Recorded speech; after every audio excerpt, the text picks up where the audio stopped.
살다 보면은 어려운 일을 당할 때가 있죠.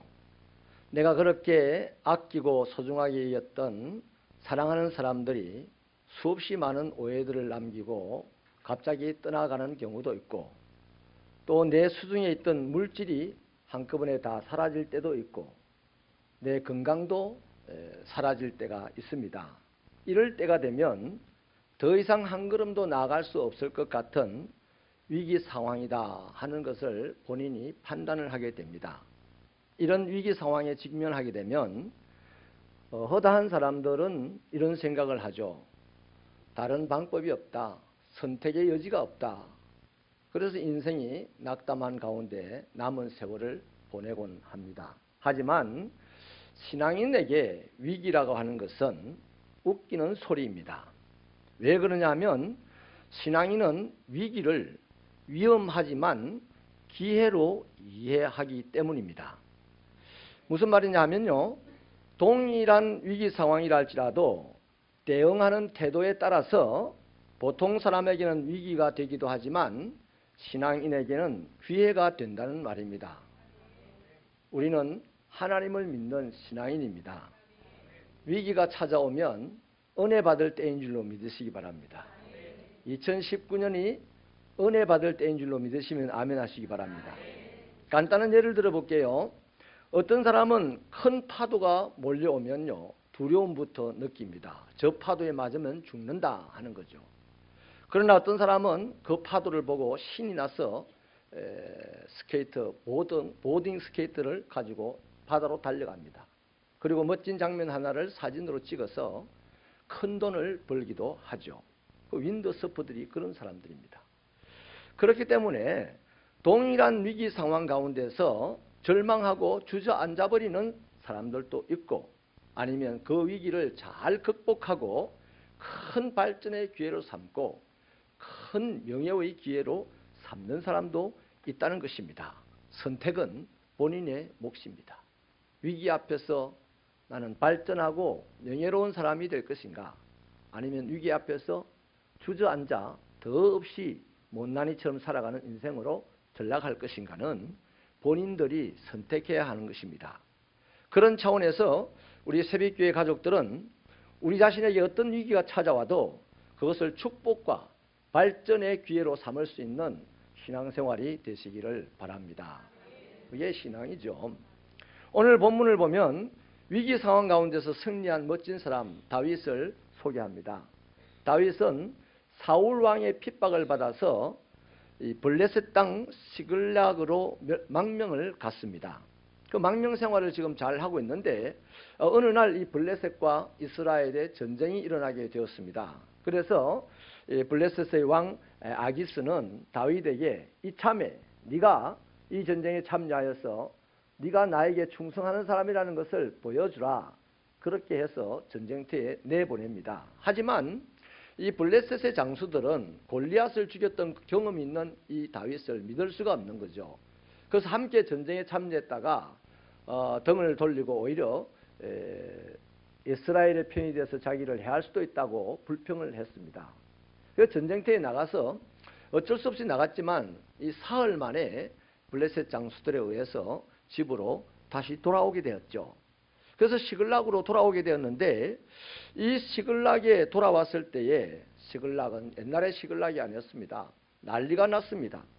그 사이에 아말렉 군대가 쳐들어와서 온 동네를 불을 지르고 또 이스라엘 사람들을 다 사로잡아 갔고 다윗의 가족들까지 사로잡아 갔습니다. 그 상황이 얼마나 처절했는지 사절이 설명을 하죠. 우리 사절 말씀을 힘차게 한번 읽어봐 주실까요? 시작. 다윗과 그와 함께한 백성이 울 기력이 없도록 소리를 높여 울었더라. 한마디로 눈앞이 캄캄했다는 것입니다. 그런데 설상가상으로 다윗의 이 충성스러운 부하들이 흥분하기 시작했습니다. 그래서 다윗을 원망합니다. 자기들이 지금까지 그토록 좋아서 따라다녔던 저들인데 막상 이렇게 어려운 상황이 닥치게 되자 모든 화살을 다윗에게로 돌리는 거죠. 부하들은 자녀들 때문에 마음이 몹시 슬펐고 그거로 인하여서 다윗을 돌로 쳐 죽이려고까지 하였습니다. 이런 상황을 성경은 어떻게 설명하냐면 다윗이 크게 다급하였다. 그런 게 큰일 났다 이 말이죠.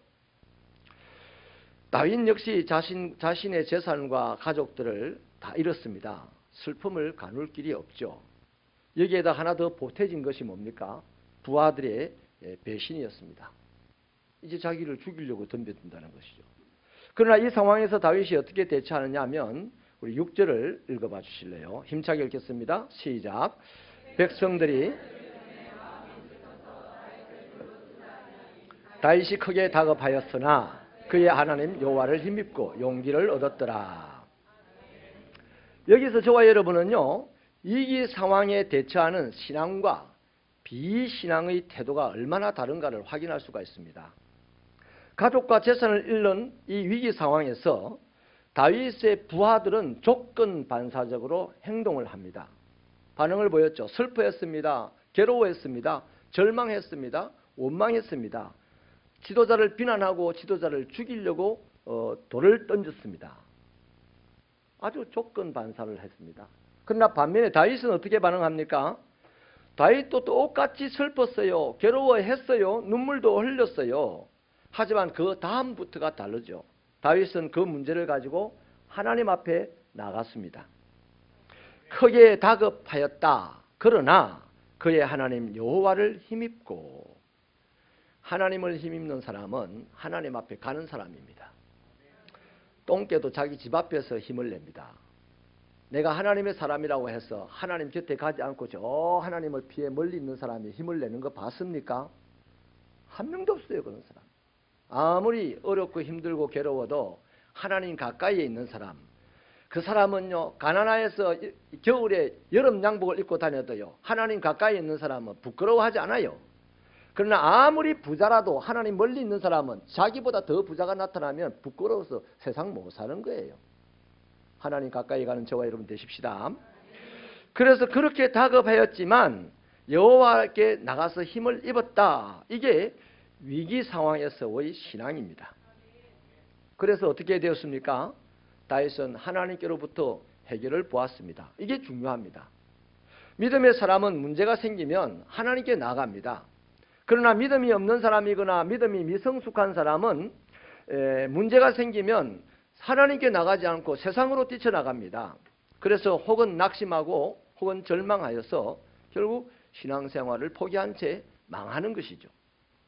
여러분, 사울이 그랬어요. 사울이 그렇게 해서 망했습니다. 사무엘상 28장 25절에 보면 이 블레셋과의 전쟁에서 사울이 블레셋 군대를 보고 두려워서 그 마음이 몹시 떨렸다고 합니다. 그런데 여기까지는 문제 없어요. 왜냐하면 두려움이 사람의 마음에 생기는 것은 100명이면 100명 다 똑같아요. 다 두려운 마음이 생기죠. 그런데 이 두려운 마음이 생겼을 때 사람들의 반응이 어떠냐 하는 거죠. 사무엘의 반응은 이랬습니다. 블레셋이 두려워서 그는 하나님께 나타나지 않고 하나님께 나아가지 않고 엉뚱하게 신접한 여인을 찾아갔어요. 그리고 신접한 여인에게 부탁을 합니다. 그 결과가 어떠냐 하면 더 큰 공포와 두려움이 자기를 삼켰어요. 마침내 그는 전쟁터에서 비참하게 죽었습니다. 자, 블레셋과의 전쟁을 앞에 두고 두려워서 여기까지는 다 갔습니다. 다 갔지만 다윗 같은 사람은 하나님 앞에 가서 골리앗을 이겨요.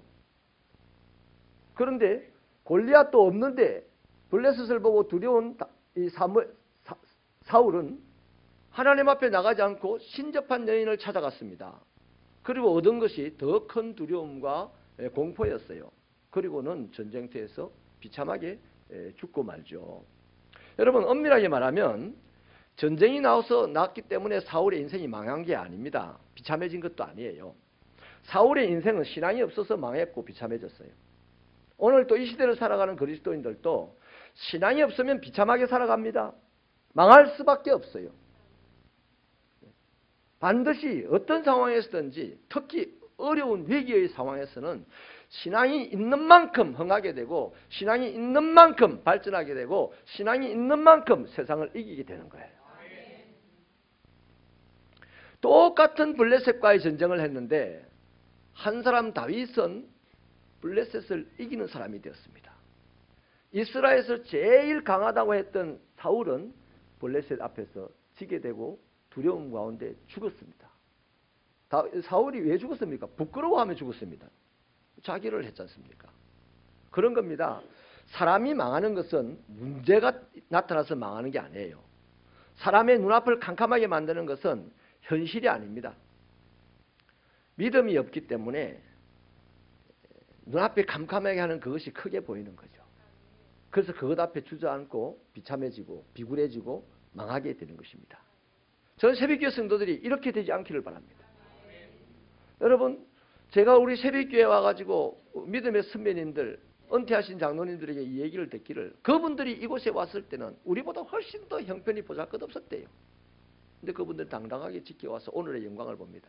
우리 새벽교회 지금 이 시대를 섬기는 저와 여러분이 앞으로 30년, 40년 후에 이보다 훨씬 더 영광스러운 새벽교회를 보면서 그때의 일을 아름다운 추억으로 말할 수 있는 축복이 있기를 축원합니다. 여러분, 베드로와 가룟 유다를 보십시오. 둘 다 예수님을 배반했어요.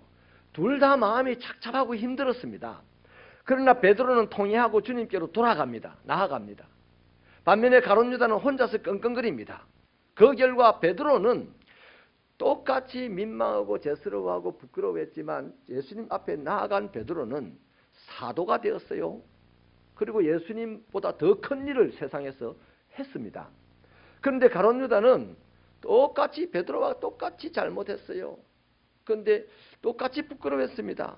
그러나 그 다음 스스로를 비관하고 자살로 인생을 마쳤습니다. 구약의 야곱이라는 사람을 보십시오. 세겜에서 큰 환난을 당하였죠. 아주 비참한 비극을 당하였습니다.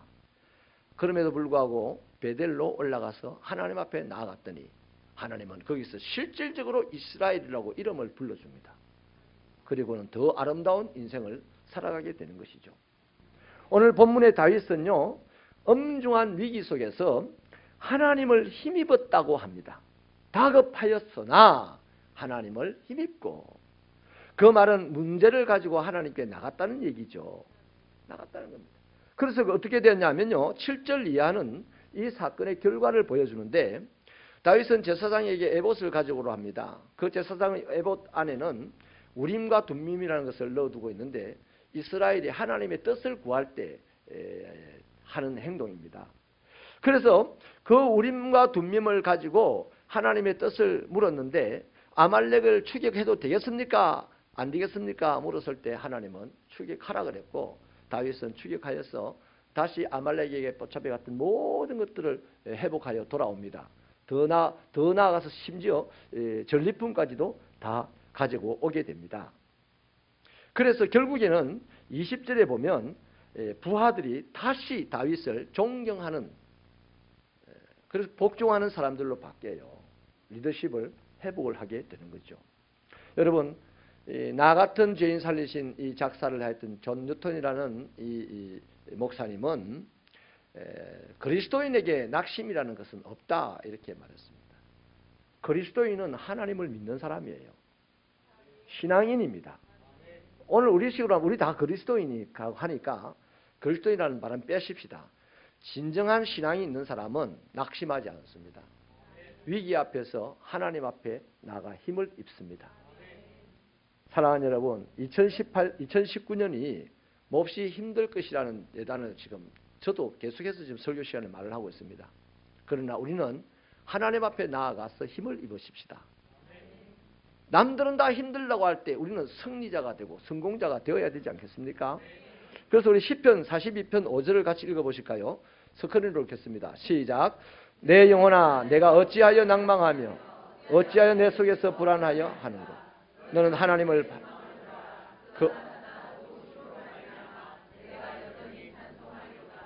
아멘. 이사야서 40장 31절을 같이 읽겠습니다. 시작. 오직 여호와를 앙망하는 자는 새 힘을 얻으리니 독수리가 날개치며 올라감 같을 것이요 다른 박질하여도 곤비하지 아니하겠고 걸어가도 피곤하지 아니하리로다.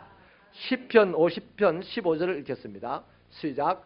환난 날에 나를 부르라. 내가 너를 건지리니 네가 나를 영화롭게 하리로다. 하나 듣겠습니다. 예레미야서 33장 3절입니다. 시작. 너는 내게 부르짖어라. 내가 내게 응답하겠고 내가 알지 못하는 크고 비밀한 일을 내게 보이리라. 얼마나 우리를 위해서 예비해 놓은 것이 아름답습니까? 우리 하나님은 거짓말하는 분이 아니십니다. 헛소리하는 분도 아니십니다. 하나님의 말씀은 반드시 이루어지는 것입니다. 사랑하는 여러분, 우리의 인생에 가는 길에 검은 구름이 덮여 있고 광풍이 일어난다 할지라도, 그래서 눈앞이 캄캄할 때가 있다 할지라도 하나님은 살아계십니다. 하나님은 우리를 결코 홀로 내버려 두지 않습니다. 그래서 이 세상의 친구들이 다 나를 버려도, 형편 따라 사정 따라 기분 따라 나를 버리고 떠나가겠지만은 그래도 괜찮아요. 신앙인은 하나님께서 나를 끝까지 사랑하시고 끝까지 버리지 아니하시고 끝까지 함께해 주시기 때문입니다. 오직 한 분입니다. 어떤 상황에서도 나를 떠나지 않는 분은 하나님밖에 없습니다. 이 예수님은 나를 버리지 않습니다. 온 천지가 다 변해도 예수님은 변하지 않고 나와 함께해 주십니다. 믿습니까? 두려워하지 마십시다. 그래서 저와 여러분은요, 이런 하나님의 은혜 없이는 살 수가 없어요. 그래서 2019년 새해에는 하나님 앞에 더욱 뜨겁게 나가야 합니다. 그래서 하나님이 주시는 용기, 하나님이 주시는 힘을 가지고 2019년 한 걸음 한 걸음 살아간다면 이 세월이 우리 앞에 굴복하게 될 겁니다. 세상이 우리 앞에 굴복하게 될 겁니다. 나를 비웃던 사람이 미안하다고 머리를 숙이면서 안수해달라고 할 때가 올 것입니다. 할렐루야! 주님 주시는 이 용기로 반드시 승리하고 성공하는 2019년을 맞이하시기를 주님의 이름으로 축원합니다. 축원합니다.